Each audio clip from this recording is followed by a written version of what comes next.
देखो 2024 में ना जो PYQ पूछा गया उसमें ये था स्टेटमेंट 1 कि atmosphere is heated more incoming solar radiation by terrestrial radiation. ये तो गलत है ना।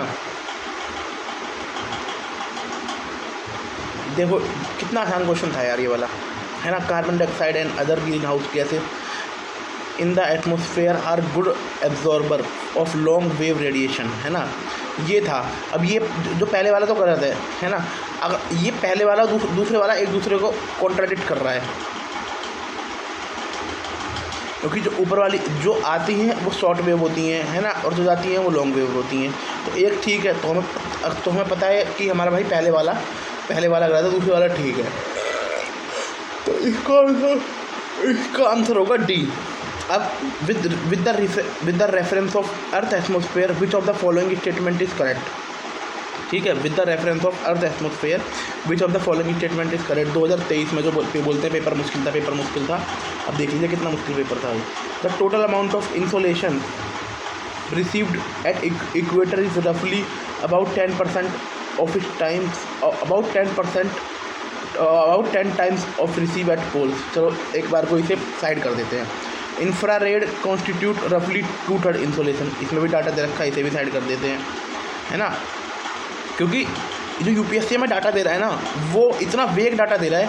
या तो इसे अगर मान लीजिए चारों ऑप्शन में ऐसे डाटा होते तो इसे छोड़ दो, है ना। अगर आपको लग रहा है इसे छोड़ दो, अगर लेकिन बाकी दो ऑप्शन और पढ़ लेते हैं फिर पता लगेगा।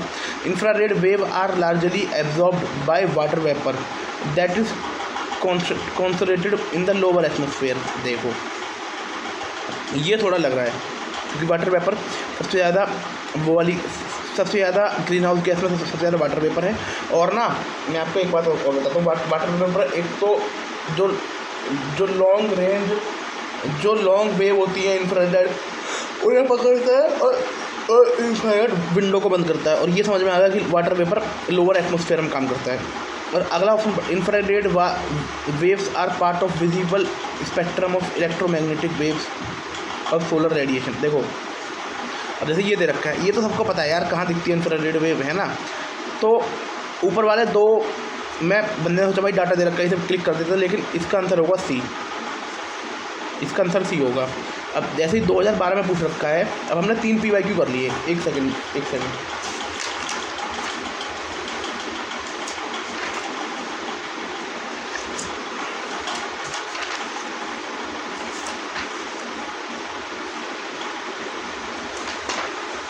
मान लीजिए 70 पेज हैं, है ना। कितने हैं? 70 ले लीजिए। 70 डिवाइड बाई 3 हो गए 210 PYQ आप कर रहे हो अच्छी तरह से। और 210 PYQ is too much enough, है ना। तो अगर आप 10 भी देखो एक साल में, 12 भी देखो तो 12 मान लीजिए, तो 20 साल के PYQ तो आपने वैसे ही कर लिए क्लियर। बताइए आपको किसके PYQ देखने की जरूरत है? किसी के PYQ देखने की जरूरत नहीं है ना। अब देख रखा है normally the temperature decrease with the increase in height from the earth surface because. इसमें पूछ रखा है कि जैसे जैसे ऊपर जाते हैं टेम्परेचर क्यों बढ़ता है ना। इसने हमें रीज़न दे दिया। इसका पहला अब दे रखा है atmosphere can be heated upward only from the earth surface. ये ठीक है। 2 मिनट का ब्रेक लेते हैं। देखो फिर हमने ये पढ़ लिया था, तीनों PYQ पढ़ लिए थे हमने। अब हम पढ़ लेते हैं जो 2024 में PYQ आया है, इसका एक्सप्लेनेशन पढ़ लेते हैं, है ना। Statement 1 is incorrect. Atmosphere is not directly heated by the incoming solar radiation, short wave radiation. Instead the earth surface absorb solar energy then re emit it long wave infrared radiation, terrestrial radiation which heats the atmosphere. The primary heating mechanism for the atmosphere is terrestrial radiation. It's not direct solar radiation. ठीक है, ये हो गया। अब ये पता लग गया ये इनकरेक्ट है। अब स्टेटमेंट 2 पढ़ लेते हैं। Statement 2 is correct.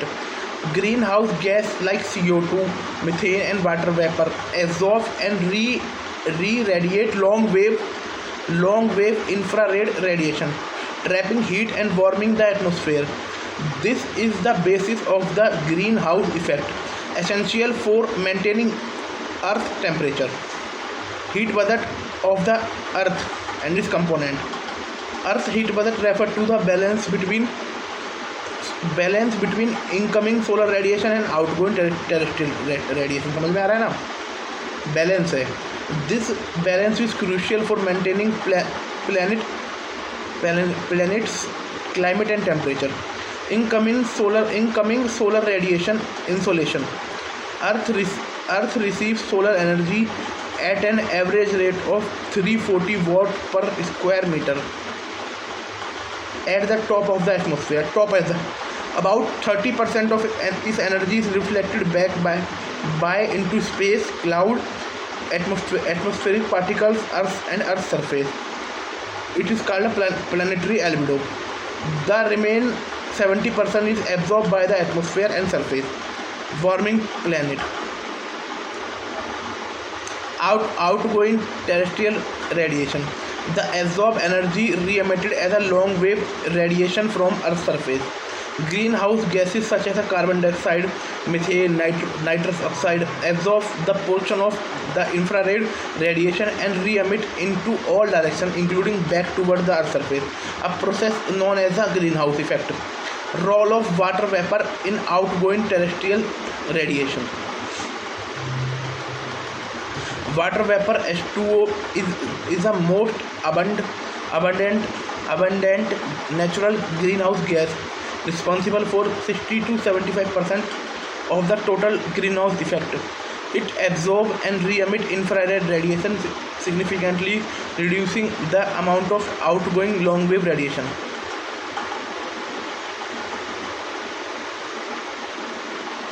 Water vapor also partially close the infrared window, limiting amount of heat escaping into space. Positive feedback mechanism.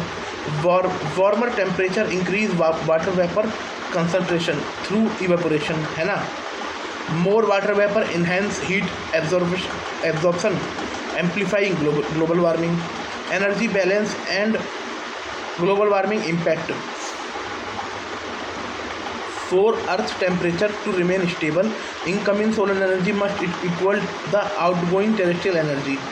Any imbalance leads to climate change. Increased greenhouse gas, including water vapor feedback, trap more heat, including ORL, outgoing long-wave radiation, causing global temperature rise. Satellite data confirm or decline in ORL over recent decades, corresponding to rising global temperatures. Solar radiation and its distribution on Earth. Solar radiation, the primary source of energy, Earth energy, is evenly distributed due to planet's spherical shape and axial tilt. है ना? Latitudinal variation. Equatorial region received more direct sunlight year around, resulting higher temperature. It contrast polar region receives sunlight at more oblique angle, spreading the energy over the larger area and leading to cooler temperature. Seasonal variation. Earth axial tilt causes seasonal change in solar radiation during summer. Northern hemisphere in the North Pole is tilted toward the sun, leading the longer days and more direct sunlight. Conversely, during winter, the North Pole is tilted away from sun, resulting in shorter days, less direct sunlight. Atmospheric influence. The atmosphere scatters and absorbs some solar radiation. The cloud, aerosol, and the gases can reflect or absorb sunlight, affecting the amount of solar energy that reach Earth's surface. For example, increased cloud cover can reflect more sunlight, leading surface cooling. Thank you.